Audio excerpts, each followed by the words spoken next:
All right, so for playfulness today, we're going to think of something that really irritates you, that has irritated you a lot. Maybe recently, maybe just on the whole, but something that drives you nuts, like your pet peeve or whatever. And then make a parody of it. Everybody, well, maybe not everybody, but parodies are funny, okay? I think most people can agree parodies are super funny because, well, there's playfulness in it. There's playfulness because you've got that aspect of like, oh, that's so true. But also there's playfulness in it because of that flipping things, yin yang, the flip side, showing both sides.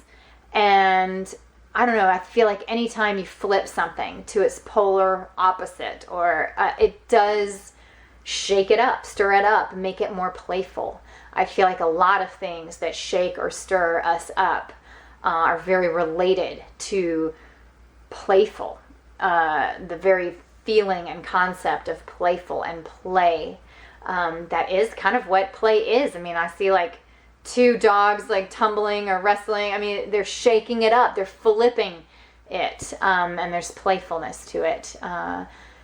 And we've done upside down things, or if we haven't already, we will, because they're in my plans. So anyway, again, another way that flipping things makes them playful. I think that's very much a part of playfulness, and a part of getting in touch with that wellspring of energy inside of us that makes us feel alive.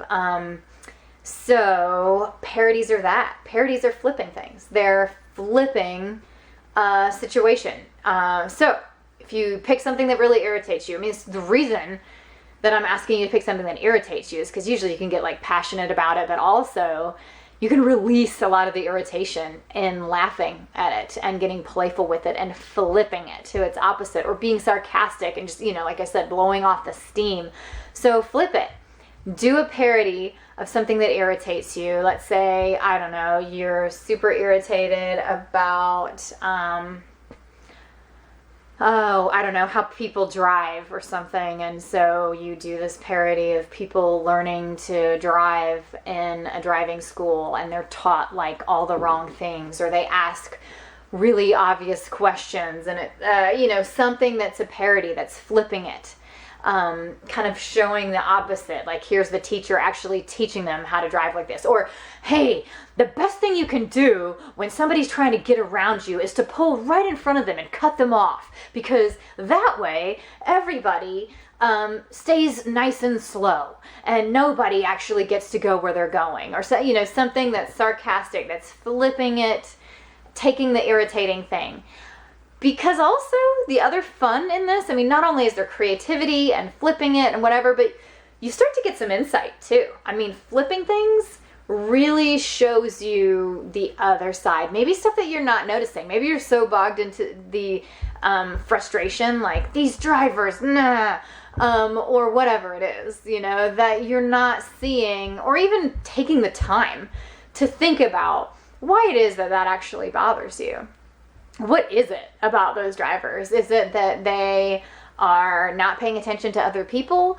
Or is it something else that you're overlooking? I mean, that one might be more obvious, but maybe it's actually that, I don't know, whatever, something more like efficiency, or there's some other aspect to what they're doing that bothers you, and it might even symbolize more something about you, not necessarily some big grand thing, but like, oh yeah, I am a sucker about efficiency. I'm like so crazy about it, and I can't stand to have things not be smooth or something. It points things out about yourself, and it points things out about what is irritating to you, because when you're flipping it, you're coming up with the flip points, and sometimes having it said in the flip side, like, oh my God, this will be a super efficient way to drive, because you're doing the sarcastic guy that's teaching these people the wrong way. Then you realize like, oh yeah, it is kind of about efficiency to me. Hearing it from that opposite side voice sometimes it really sinks in better and gives you this like different perspective. So I also love this, like there is we did the challenge about stories and telling a funny story, and to me this is also one of those where, man, we should share these. So that's a part of it. Share your parody with somebody. I know that's a little bit like crazy or intricate, right? Just sit down for a minute while I read you my parody. Like, I don't know, maybe you do it on video, maybe you act it out with your kids, maybe you just write it out, or maybe you just kind of share a summary. I mean, certainly if you were just acting it out at home with your family, or, you know, partner or whatever, like, hey, act out this parody with me. I need to do it to like release, or I'm doing it for my playfulness exercises. Then yeah, you're sharing it while you're acting it out. No need to like record it or write it down or whatever. But you could also write it down and share it with somebody, email it to somebody, if that's the easiest thing. Or you could, you know, basic, if you just are like, I don't have the time for this, you could just think of how it would parody it, and then just tell the quick version to somebody. Like, hey, let me tell you this parody I thought of. Whatever. It's for my playfulness exercise. What do you think? And get their ideas. It's funny to hear collaboration, and or it's funny to talk about it together and to go back and forth and do that collaboration thing. So definitely make sure that you share it. And we could share it with each other too. If it is something that you wrote down or have recorded in some way, if you're going to go for the gusto and just like do some sort of video of it, then yeah, like let's share it. It could be Facebook group. I'll figure out a way for that to happen. And I'll make sure it's in the notes or something under this video. All right, so about the parody, I mean, I'm calling it a parody. I think maybe people understand that word, like, you know, if you're talking about like Saturday Night Live skits where they're making fun. And I just wanted to be clear on that. Like, okay, have I defined parody? Have I given them an idea? And actually, when I was looking it up, because I looked it up and I was like, okay, let me just like define parody. So maybe what I've asked you to do with the parody isn't quite perfectly like grammatically correct, because a parody is actually when you are imitating a particular style or genre of writing, I said or, not of writing, with exaggeration for comedic effect. And so you can totally see. So it is like sarcastic. But you could totally see how like Saturday Night Live skits are parodies, because they have like the parody news where they're imitating the news. And that's a genre or something that we're all familiar with, you know, and exaggerating it and making fun of it, over dramatizing. And so it can be sarcasm where you're actually flipping it and like saying what you don't mean, but it can be also just exaggeration. Like you could be saying exactly what you mean and exaggerating it. So in my example, when I was like saying, okay, you could be at the driver's ed place, or, you know, there's a, you know, lessons for new drivers. They could be saying the exact opposite, you know, so that could be more, I mean, that's probably more satire, I don't know, but it could be more sarcasm. I don't know, maybe it's not.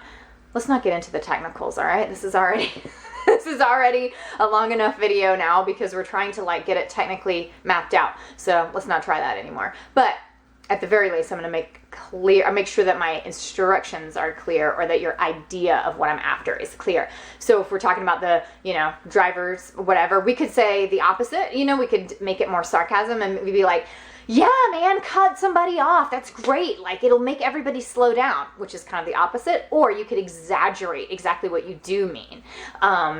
You could, you know, be like, be sure never, never, never to get in the left lane, ever, ever, ever, unless, you know, it's an emergency. Always stay in the right, you know, so that you're trying to maximize. I think in my example, I was talking about efficiency, you know, maybe like efficiency is actually what you love and that's what drives you so nuts about those drivers or whatever. So you like exaggerate how, you know, efficiency should run, or what would be, you know, the exaggeration of. So it could go either way. It can be exaggeration, it could be sarcasm. But, you know, this whole genre bit, that is bendable, okay? I mean, maybe not in the actual definition of parody, but for our purposes, that's bendable. You can imitate some sort of genre, yeah? You can, like, do a mock news. And in a way, I guess we are imitating something well-known or genre. It's not really. But, like, you know, driving school, you know? We're kind of, like, imitating driving school, which is something that we all know about. I don't know whether it's really considered a genre, but, you know, all right. But like I said, that part can be bent a bit. It's just like a circumstance, a well-known circumstance, or a template for like interactions. You know, maybe you're taking a standard conversation between two ladies at a yoga studio and you're exaggerating it because you're making them seem like the quintessential two ladies that would ever be at a yoga studio, and they're having this conversation that's exaggerated, but like, you know, a well-known genre of conversation, because this is how whatever upper middle class ladies that are, you know, unaware of the outside world chat or something, you know, something like that. That is fine. But this is really just to vent your irritation. I just said parody because those are fun and you're making up a scene or a characterization, an exaggeration. It was just meant to play. So don't take that part too seriously. I mean, don't get bogged down. I just wanted to be clear. And I guess give you guys a lesson in what a parody is. I mean, I just wanted to be clear because when I thought about it, I thought, are they going to know what that means? Is that going to be like leaving them too hanging? I mean, really could just be sarcastic. Like take something that irritates you and be really sarcastic about it. But I wanted you to flesh it out into a full scene, story, conversation, interaction. Not just like a quick sarcastic remark, but flesh it out into, yeah, like a little skit, Saturday Night Live skit kind of thing. That's all. So see how you like it.